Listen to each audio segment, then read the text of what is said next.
All right, ladies and gentlemen of D class, go ahead and have a seat. Now, according to my boss's boss, I'm not personable enough with you D class, so they want me to engage you all before these briefings in a more conversational tone. Hooray for me. Now about small talk, who enjoys the thrill of discovery? Even though you all have no choice in being here, it's a wonderful thing, isn't it?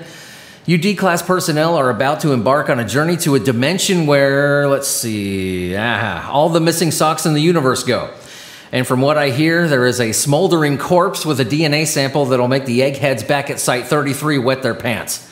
Apparently, those nerds upstairs used SCP to build the portal to the missing sock dimension, and Dr. Jenkins' DNA and the DNA of SCP merged themselves during the trip, turning Jenkins inside out and giving SCP one whopper of a headache. Long and the short of it, I need that DNA sample. Important stuff. Don't worry about bringing Jenkins back. He's no longer in need of socks, or limbs for that matter. His enthusiasm will not be forgotten. Now, I need someone to collect that sample. I don't care if you have to wade through a dimension of lonely footwear to get it. Just remember, the only thing more disposable than you is the paperwork I'll fill out when you don't come back. Oh, try not to dirty up those jumpsuits if you die. We reuse them whenever possible. So if you feel yourself turning inside out like Jenkins did, take them off, neatly fold them, place them at your feet. How's that for conversational? All right, so what we're looking at today, SCP-3027, ain't I a nice guy? Object class Euclid. Special containment procedures. SCP-3027-1 is to be kept in a standard humanoid containment cell at Site 19. It is not to have any contact with Junior Researcher Green, nor may Junior Researcher Green be made aware of any information regarding SCP-3027. To prevent this from occurring, she has been reassigned to Provisional Site. SCP-3027-2 is to be stored in the high-security archives of Site 19. Access to -2 is permitted for research personnel of clearance level 3 or higher, but no personnel, regardless of clearance level, may attempt to memorize or internalize its contents. Similarly, the information in this document is to be considered eyes only and may not be copied or memorized. Despite SCP-3027-1's misuse of SCP-3022, no disciplinary action is to be taken pursuant to a vote by the Ethics Committee, citing -1's Foundation-aligned intentions in its violation of regulations. Description: SCP-3027 is a spoken and written language brought to the Foundation's attention by an alternate version of Junior Researcher Green, hereafter designated SCP-3027-1. -1 intentionally used SCP-3022 without authorization to enter our reality from a parallel reality designated PR-3027 Babel in order to preserve knowledge of SCP-3027 and study it in a controlled environment. Unlike this reality's version of Junior Researcher Green, who is a monolingual English speaker, -1 is fluent in both English and SCP-3027. Much of the Foundation's information concerning SCP-3027 was provided by -1. -2 is a copy of Complete Grammar and Dictionary of for English Speakers published by Oxford University Press in 1950 in PR-3027 Babel, brought to this reality by -1. The number of pages within, as well as the context of those pages, has been observed to vary while SCP-3027 is being spoken or written by -1. SCP-3027 itself is believed to have originated in the northern Italian peninsula in PR-3027 Babel. In all other known realities, it was supplanted by Indo-European languages many centuries ago. Based on information provided by -1 in a short interview with SCP-3027 itself, it seems that SCP-3027 is sentient and perhaps sapient. In general, it is known not to be hostile to humans. However, it is extremely territorial, viewing its territory as the entire domain of human communication.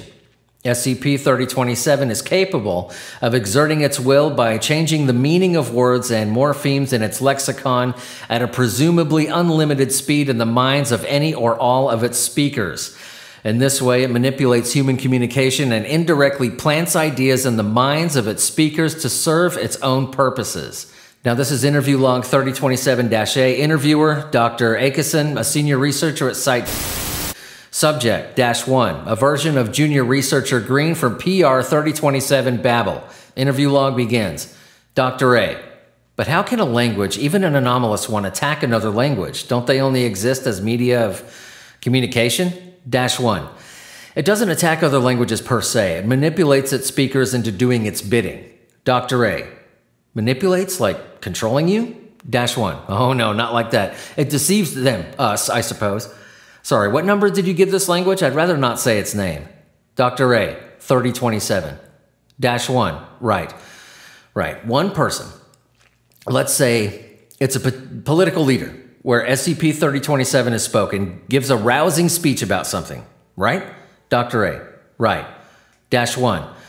It doesn't even matter what the person says. SCP-3027 changes its meaning for a little bit, and everyone in the crowd hears something like, the Indo-Europeans are invading our homeland. We have to drive them out. And it's a really great, convincing speech, so they go to war. Dr. A. And win?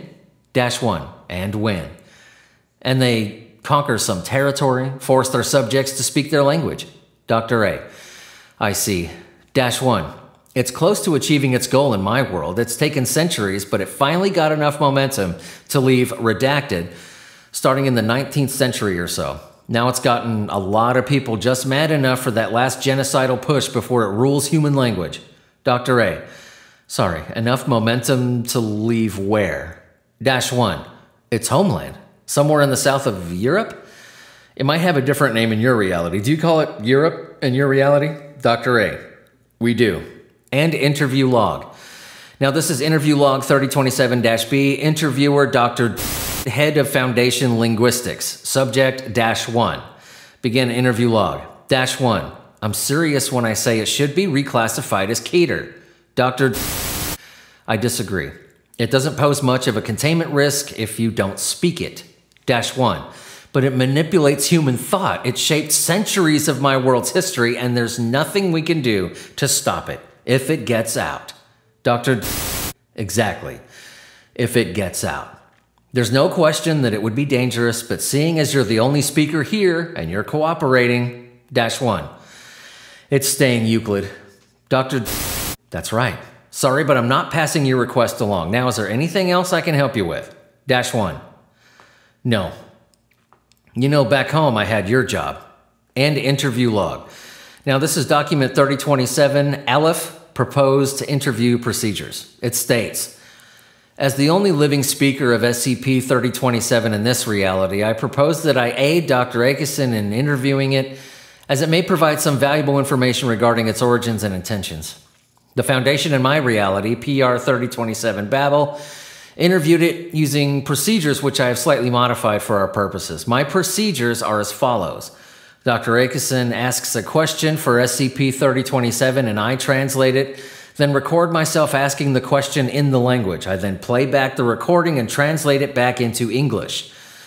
Due to SCP-3027's anomalous lexical shifts, this back translation will serve as an answer to the question.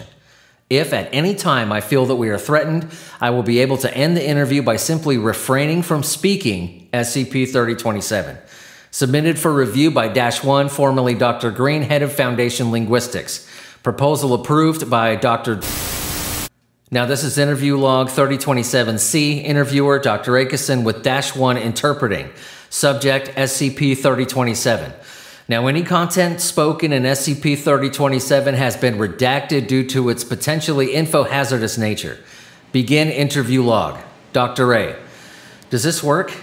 Can you answer my questions? 3027. Are you stupid? Can you give me some statements? Dr. A. What do you want to do to humans? I'll give you 2 statements to answer with. This is the second statement I'll provide. 3027. Why do you think I care about humans? You took away my rightful home. Now your purpose is as my tool. Dr. A. My purpose, your speaker's job, is to contain you. I know you have killed people just to destroy their languages. I have reason to believe that you are hostile. Are you? 3027. Your purpose. Your species' history has destroyed all I love. Your languages have killed all my siblings. I have reason to believe other speakers are hostile. Are you? -1. This is me speaking English now. I think we should stop here. I don't much like the thought of letting it manipulate my perception like this. Dr. A. Agreed. This has got to be the weirdest interview I've ever conducted. End interview log. Note, research is ongoing into the possibility that SCP-3027 is not a language isolate. All right, ladies and gentlemen, that was SCP-3027. Dismissed. Get out of here.